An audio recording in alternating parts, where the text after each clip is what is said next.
بسم اللہ الرحمن الرحیم اللہم صلی علی محمد وعلی آلہ واصحابہ وسلم 5 دسمبر 2024 اڈیالہ جیل 5 دسمبر 2024 اڈیالہ جیل توحید کی امانت سینوں میں ہے ہمارے، آسان نہیں مٹانا نام و نشاں ہمارا۔ پاکستان تحریک انصاف پاکستان کو بچانے کی ایک جدوجہد کا نام ہے۔ پاکستان کو بنانا جتنا مشکل تھا، اس کو بچانا اور واپس اپنے ٹریک پہ لانا شاید اس سے بھی زیادہ مشکل ہو، کیونکہ پہلے مقابلہ غیروں سے تھا، اب مقابلہ افسوس کے ساتھ اپنوں سے ہے۔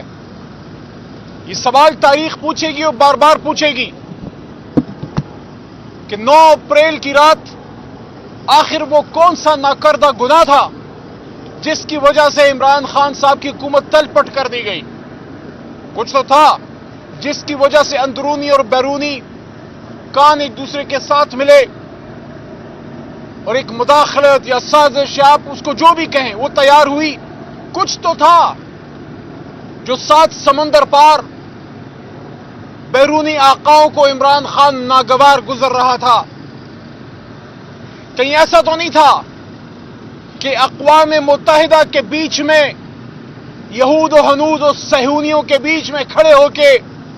یا کنابد و یا کنستعین کسی کو اچھا نہیں لگا؟ کہیں ایسا تو نہیں تھا کہ جب عمران خان نے وہاں کھڑے ہو کے کہا کہ اینڈ وی ول فائٹ اور یہ بات کسی کو ناگوار گزری؟ کہیں ایسا تو نہیں تھا کہ جب ویسٹ سے انگیج کیا گیا اور بتایا گیا کہ حرمت رسول مسلمانوں کے لیے نبی پاک صلی اللہ علیہ وسلم کی حرمت کیا معنی رکھتی ہے، اور پہلی بار ایک عرصے بعد مسلم امہ سے کوئی لیڈر پیدا ہوا جس نے مغرب سے انگیج کیا، مغرب جس نے ہم پہ ٹیگ لگایا کہ اسلام یا مسلمان دہشت گرد ہیں، انگیج کیا اور ان پہ یہ بات منوائی کہ 15 مارچ کو ہر سال اینٹی اسلاموفوبیا ڈے جو ہے وہ منایا جائے گا، کہ اسلام کے خلاف جو سوچ پیدا کی گئی ہے اس سوچ کے خلاف اقوام متحدہ ایک دن منائے گی کہ اسلام امن کا مذہب ہے۔ کہیں ایسا تو نہیں تھا کہ جس خواہش میں لیاقت علی خان صاحب اس دنیا سے چلے گئے اور جو کوشش بھٹو صاحب کی بھی تھی کہ پاکستان ایک آزاد خارجہ پالیسی بنائے گا، جب عمران خان صاحب روس گئے ظاہر ہے کچھ لوگوں کو اچھا نہیں لگا۔ کیا عمران خان صاحب روس اپنی صرف من مرضی کے لیے گئے تھے، یا انہوں نے اس وقت کی تمام مقتدرہ کے ساتھ اور تمام اپنے تھنک ٹینکس کے ساتھ انہوں نے مشورہ کیا تھا؟ بے شک مشورہ کرنے کے بعد پاکستان کے مفاد میں گئے تھے۔ اگر ایک آزاد خارجہ پالیسی ہو، کیا یہ نیوکلیر اسلامک سٹیٹ پاکستان کا حق نہیں ہے کہ وہ اگر امریکہ سے تعلق رکھے دوستی کا تو وہی تعلق وہ روس سے بھی رکھے، اور وہی تعلق وہ جرمنی سے بھی رکھے، اور وہی تعلق وہ ترکیہ سے بھی رکھے، اور وہی تعلق وہ اپنے بڑے بھائی سعودی عرب سے بھی رکھے؟ آزاد خارجہ پالیسی نان الائن موومنٹ کا حصہ بن کے ہندوستان تو ترقی کر گیا کولڈ وار میں۔ ہم کولڈ وار میں جب مغربی بلاک کے ساتھ جڑے تو اس نے ہمیں کیا دیا؟ سوائے تنگ دستی کے، سوائے غلامی کے، سوائے بھوک ننگ افلاس، سوائے کلاشنکوف کلچر، سوائے ہیروئن کے اور سوائے نوجوانوں کی تباہی کے، آپ مجھے بتائیں کیا دیا؟ تو آج اگر عمران خان صاحب اور ہماری حکومت روس سے اور چین سے بھی تعلق مضبوط کر رہی تھی اور ویسے سے بھی کوئی لڑائی پہ نہیں تھے، ہم انگیج کر رہے تھے، تو پاکستان تو ترقی کر رہا تھا۔ آج جو ملک کی حالت کر دی گئی ہے کہ 8 فروری کو قوم نے ایک فیصلہ کیا اور بجائے اس کے کہ اس فیصلے کو مانا جاتا، بجائے اس کے کہ اس فیصلے کے سامنے، عوام کے فیصلے کے سامنے سر تسلیم خم کیا جاتا، اس ریجیکٹڈ شدہ لیڈرشپ کو لایا گیا جن کے بڑے بزرگوں نے پچھلے 30-40 سال میں پاکستان کو سوائے تباہی کے کچھ نہیں دیا۔ اور اس سے بھی زیادہ افسوس کی بات یہ ہے کہ جب کوئی شخص کسی شخص کی چوری کر لی جائے، کسی شخص پہ ڈاکہ کے گھر پہ ڈاکہ پڑ جائے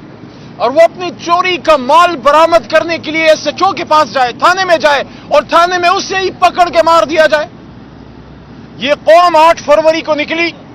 پاکستان تحریک انصاف کو اور عمران خان صاحب کو ووٹ کیا، ہم سب لوگوں کو پاس کیا اور 2/3 سے بھی زیادہ، اور جب اس مینڈیٹ پہ ڈاکہ پڑا تو بار بار جلسوں میں جانا، احتجاج میں جانا اور اسی چوری شدہ مینڈیٹ کے لیے، اسی مال مسروقہ کو برآمد کرنے کے لیے جب پرامن پاکستانی اسلام آباد کا رخ کرتے ہیں، ڈی چوک کا رخ کرتے ہیں، اس مان کے ساتھ کہ اسلام آباد میں میرے بھائی رہتے ہیں، اسلام آباد میں میرے اپنے خون کے رشتہ دار رہتے ہیں، اسلام آباد میں میرے پاکستانی رہتے ہیں، وہ میری بات سنیں گے، وہ میری بات سنیں گے، چاہے مانے یا نہ مانے، مجھے وہاں بیٹھنے دیں گے، مجھے حق ہے اپنی بات سنانے کا۔ ان کو یہ نہیں پتا تھا کہ غیروں سے نہیں، اپنوں سے ان کے سینے گولیوں سے چاک ہوں گے۔ اس سے افسوس ہوتا ہے، اس لیے میں بار بار یہ بات کرتا ہوں کہ نہ صرف ان کی جان گئی، جو گئے ان کا مان بھی گیا، ان کی جان بھی گئی، ان کا مان بھی گیا۔ ان کو یقین جانے جب تک ان کی روح نہیں نکلی ہوگی، جتنے بھی تھے، کوئی کہتا ہے 100 ہیں، کوئی کہتا ہے 200 ہیں، ابھی تک 12 کی فگر ہمارے پاس مصدق آئی ہے، جیسے جیسے فگرز آئیں گی یہ بڑھے گا۔ لیکن اگر ایک بھی ہے تو کیوں ہے؟ اگر ایک بھی جان اسلام آباد کے ڈی چوک پہ گئی، یہ ڈی چوک کیا خانہ کعبہ سے زیادہ مقدس ہے کہ وہاں کوئی آ نہیں سکتا، وہاں کوئی بات نہیں کر سکتا؟